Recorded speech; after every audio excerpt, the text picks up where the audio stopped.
Opéra Bastille, Paris, France. 2700 places, l'auditorium d'opéra le plus grand d'Europe lorsqu'il a été inauguré le 13 juillet 1989 pour le bicentenaire de la Révolution française. Façade en verre et granit sombre conçue par l'architecte canadien Carlos Ott, technologie scénique informatisée capable de déplacer des décors de 40 tonnes en moins de 3 minutes. Acoustique calculée pour projeter la voix humaine sans amplification électronique depuis la scène jusqu'au dernier rang du troisième balcon. Le coût original du projet approuvé en 1982 était de 160 millions d'euros. Lorsqu'il a été inauguré 7 ans plus tard, le coût réel dépassait 784 millions d'euros. Entre 1989 et 2024, l'État français a investi environ 400 millions d'euros supplémentaires en entretien, réforme et réparation d'urgence. Coût total accumulé 1,2 million d'euros. Aucun autre bâtiment culturel français du XXe siècle n'a consommé plus d'argent public. Mais il y avait un petit détail qui ne figurait dans aucune brochure d'inauguration. En mai 2024, la Cour des comptes, le Tribunal des comptes, qui audite les dépenses publiques françaises, a publié un rapport de 127 pages intitulé « L'Opéra national de Paris, une gestion à réformer d'urgence ». Le document établit que l'infrastructure technique du bâtiment présente des risques graves de sécurité pour le public et le personnel, y compris la possibilité d'effondrement structurel d'éléments de la scène pendant une représentation à salle comble. Le bâtiment a été conçu avec des systèmes hydrauliques pour déplacer des plateformes scéniques, des ponts élévateurs et des tours d'éclairage qui pèsent jusqu'à 40 000 kg. Ces systèmes fonctionnent depuis 35 ans sans rénovation complète. La structure métallique qui les soutient présente une fatigue documentée. Les inspections techniques de 2023 ont identifié des fissures dans des poutres principales et de la corrosion dans des points d'ancrage critiques. Et pourtant, l'Opéra Bastille continue à recevoir du public tous les soirs. L'Opéra Bastille se situe dans le 12e arrondissement de Paris, à l'ancien emplacement de la gare de la Bastille, démoli en 1984 pour laisser place au projet. Le terrain est un remblai urbain sur ce qui a historiquement été une zone de marais et de canaux artificiels construits pendant les XVIIe et XVIIIe siècles pour drainer les bords de la Seine. Sous la surface, il n'y a pas de roche calcaire continue, le substrat solide qui soutient une grande partie du Paris historique. Il y a un gâteau de couches accumulé pendant des siècles, gravats de construction compactés, remblais de terre végétale, argile alluviale molle et, à plus grande profondeur, sable saturé connecté au niveau de la nappe phréatique de la Seine, à moins d'1 kilomètre de distance. Lorsqu'on place le poids d'un bâtiment de 155 000 m² construit sur ce type de substrat, le sol réagit, il se consolide. Les couches les plus molles cèdent sous pression de manière différentielle, ce qui signifie qu'une zone du bâtiment peut s'affaisser plus rapidement qu'une autre à quelques mètres de distance. Le problème de l'Opéra Bastille n'a pas été principalement géologique. Il a été de conception et d'entretien différés pendant des décennies. La fondation du bâtiment a été construite avec des pieux en béton foré jusqu'à atteindre des couches de plus grande capacité portante sous les remblais superficiels. La conception structurelle contemplait les charges statiques du bâtiment et les charges dynamiques de la machinerie scénique. Ce qu'elle ne contemplait pas avec suffisamment de précision, c'était l'usure accumulée de 35 ans d'utilisation continue, sans rénovation complète, des systèmes mécaniques qui génèrent des vibrations, des mouvements répétitifs et des tensions cycliques dans la structure métallique de la Seine. Les modèles d'ingénierie travaillent avec des marges d'incertitude énormes lorsqu'il s'agit de prédire le comportement à long terme de structures soumises à des charges dynamiques variables pendant des décennies sans entretien approfondi. Dans les décennies 1980 et 1990, la France a lancé le programme des grands travaux présidentiels, une série de projets architecturaux emblématiques financés par l'État destinés à marquer l'ère de François Mitterrand. La liste comprenait la pyramide du Louvre, l'Arche de la Défense, la Bibliothèque nationale de France et l'Opéra Bastille. Le schéma a été cohérent. Budgets initiaux sous-estimés, coûts finaux qui multipliaient les chiffres originaux, délais non respectés et problèmes techniques qui apparaissaient des années après l'inauguration. Un audit de la Cour des comptes, publié en 1995, a révélé que plusieurs des projets de grands travaux avaient connu des dépassements de coûts supérieurs à 300% par rapport aux estimations initiales présentées au Parlement. L'Opéra Bastille se distinguait, budget initial de 160 millions d'euros, coût final en 1989 de 784 millions d'euros, un dépassement de 390%.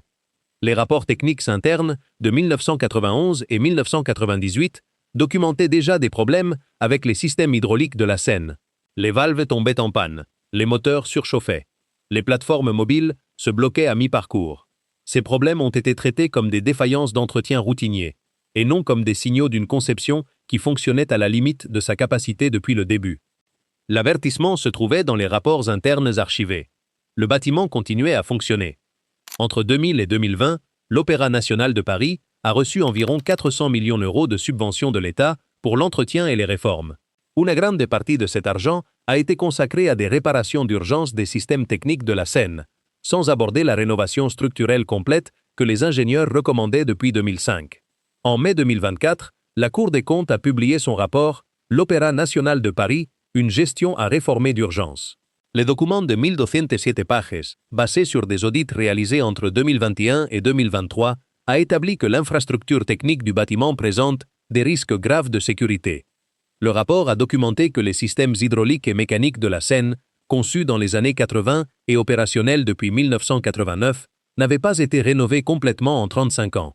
Les inspections techniques commandées par l'Opéra entre 2021 et 2023 ont identifié plus de 80 points de défaillance potentielle dans la structure métallique de la Seine, y compris des fissures dans des poutres principales qui soutiennent des plateformes mobiles de jusqu'à 40 000 kg.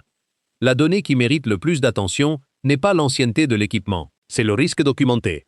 Les ingénieurs qui ont réalisé les inspections ont averti qu'une défaillance dans l'une des poutres principales pendant une représentation à salle comble pourrait provoquer l'effondrement partiel d'éléments scéniques sur le public des premiers rangs et sur les musiciens de l'orchestre, situés dans la fosse, directement sous la scène.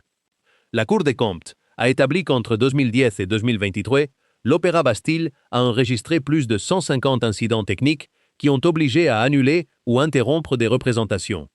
La majorité était due à des défaillances dans les systèmes hydrauliques, électriques ou mécaniques de la scène. 3 incidents en 2019, 2021 et 2023 ont impliqué des chutes partielles d'éléments de décor depuis des hauteurs supérieures à 15 mètres.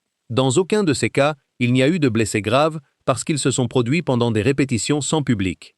Le tassement différentiel mesure combien descend un côté d'un bâtiment par rapport à l'autre. Dans des structures scéniques, avec de la machinerie de précision, des mouvements millimétriques accumulés pendant des décennies peuvent désaligner des rails, déformer des guides et générer des tensions structurelles non contemplées dans la conception originale. Le bâtiment ne descend pas comme un ascenseur, il se tord lentement. La machinerie qui doit se déplacer à l'intérieur de cette structure travaille contre des déformations que personne n'a calculées lors de sa conception en 1982. Éloignons le zoom de ce seul bâtiment. L'Opéra Bastille cesse de sembler une anomalie dès qu'on examine l'historique complet des grands travaux présidentiels français des années 80 et 90. La Bibliothèque nationale de France, inaugurée en 1985, a fait face à de graves problèmes d'infiltration d'eau, à des systèmes de climatisation défectueux et à des coûts d'entretien qui ont dépassé les projections initiales de plus de 200% pendant sa première décennie. L'Arche de la Défense a présenté des fissures structurelles dans sa façade en marbre à peine 5 ans après son inauguration en 1989.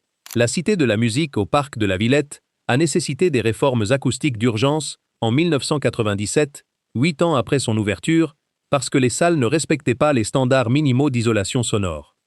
Le corridor des grands travaux n'a pas produit seulement des monuments, il a produit des passifs techniques que l'État français continue à payer 40 ans après.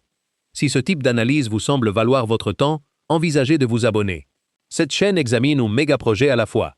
En juin 2021, le Champlain Towers South à Surfside, en Floride, s'est effondré pendant que ses résidents dormaient. 98 morts.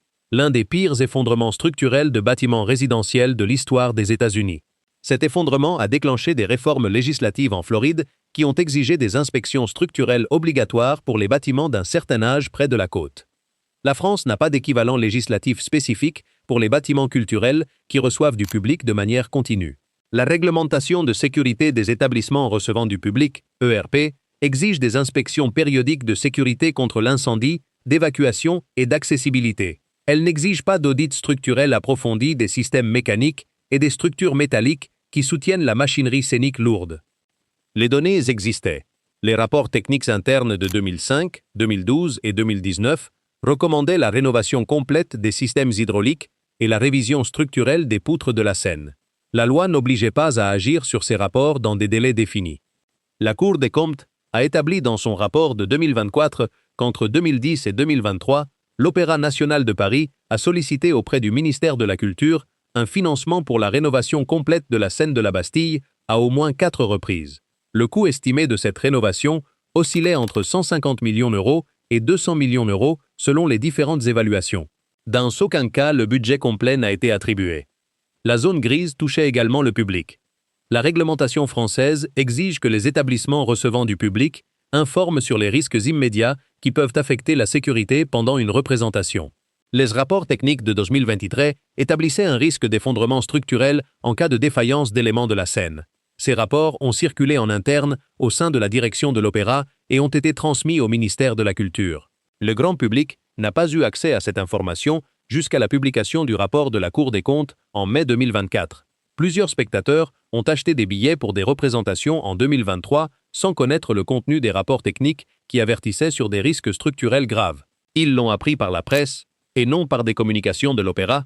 Pour être juste, les ingénieurs qui ont inspecté l'Opéra Bastille entre 2021 et 2023 n'ont pas déclaré le bâtiment inhabitable de manière immédiate. Leur rapport établissait que le risque d'effondrement dépendait de conditions spécifiques: surcharge simultanée de multiples plateformes mobiles, défaillance mécanique dans des valves hydrauliques pendant des déplacements de décors lourds ou usure supplémentaire non détectée dans des poutres critiques. La direction de l'Opéra a répondu avec des mesures provisoires: réduction du poids maximum autorisé sur certaines plateformes, inspection visuelle plus fréquente, restriction dans l'utilisation simultanée de systèmes mécaniques. Les marges étaient adéquates pour continuer à fonctionner avec ces restrictions. La préoccupation était à long terme, dans des décennies d'utilisation accumulée sans rénovation structurelle complète, dans un bâtiment qui reçoit environ 800 000 spectateurs par an, dans des représentations où le public reste à quelques mètres de machinerie qui pèsent des dizaines de tonnes et se déplacent au-dessus de leur tête. Les ingénieurs consultés par les médias français après la publication du rapport de la Cour des comptes répétaient la même phrase: le bâtiment est probablement sûr pour fonctionner cette saison. Probablement. La question est combien de temps encore il peut continuer ainsi avant que quelque chose n'arrive. On s'attendrait à ce qu'un rapport de la Cour des comptes établissant des risques graves de sécurité dans un bâtiment qui a coûté 1 200 000 000 d'euros ait déclenché une réponse immédiate de l'État. Ce n'a pas été le cas. En juillet 2024, 2 mois après la publication du rapport, le ministère de la Culture a annoncé l'attribution de 50 millions d'euros pour des travaux urgents d'entretien et de sécurité à l'Opéra Bastille. Le chiffre représente environ un quart du coût estimé de rénovation complète de la scène que les ingénieurs recommandaient depuis 2019.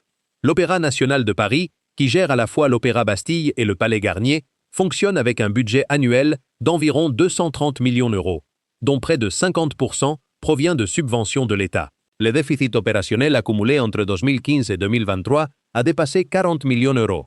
L'institution fait face simultanément à des problèmes de gestion financière, d'entretien différé des infrastructures et de pression pour maintenir une programmation artistique compétitive.